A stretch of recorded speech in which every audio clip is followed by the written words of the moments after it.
Once again, here on The Entertainment, we journey back to the lucky year of 2025 to witness the meteoric rise of Joseph, the Giant Killer Habinyar.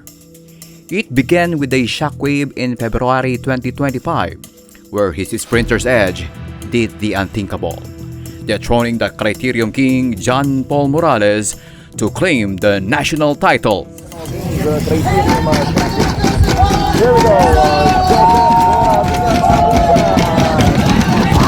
for the final fourth, Joseph Bora Habinyar of Team Excellent Noodles. So kasama po natin mga kaibigan ang champion or ang kampyon ng Men Elite Criterium kahapon po lamang for the National Road Championships 2025. Kumbaga inilahokon to ng halos karamihan ay talagang malalakas naman, no? Markado, given that John Paul Morales was also present at this particular to defend his title.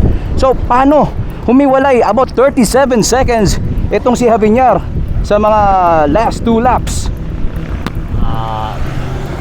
Bumanat po ako nung nagkawatak-watak po sa likod, tapos bumanat po ako, tapos yun po, nakawala na po ako.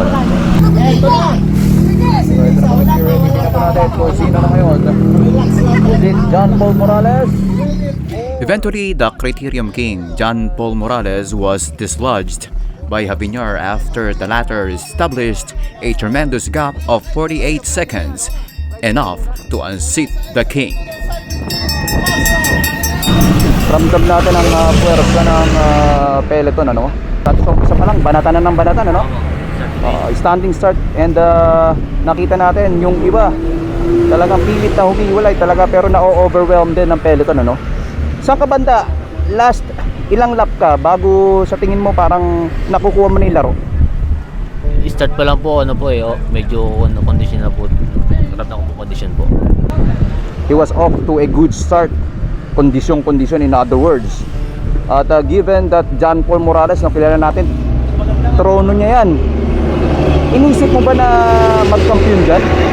It is your first time na narinig natin na may pinagharian kang trono sa national, tama ba? First time ko po. Yes po. Ngayon lang po na 2025 po. First time po.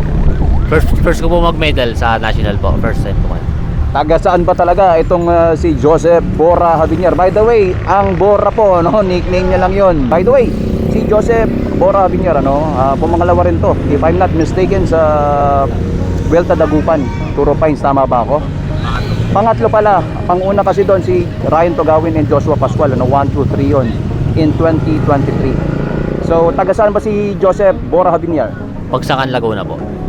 Okay, live here dito sa where the Men Elite ITT will be staged dito po sa Municipal 2A. Kasama po natin si Joseph Bora Habinyar. This is Dwayne Badwa for Dwayne Entertainment.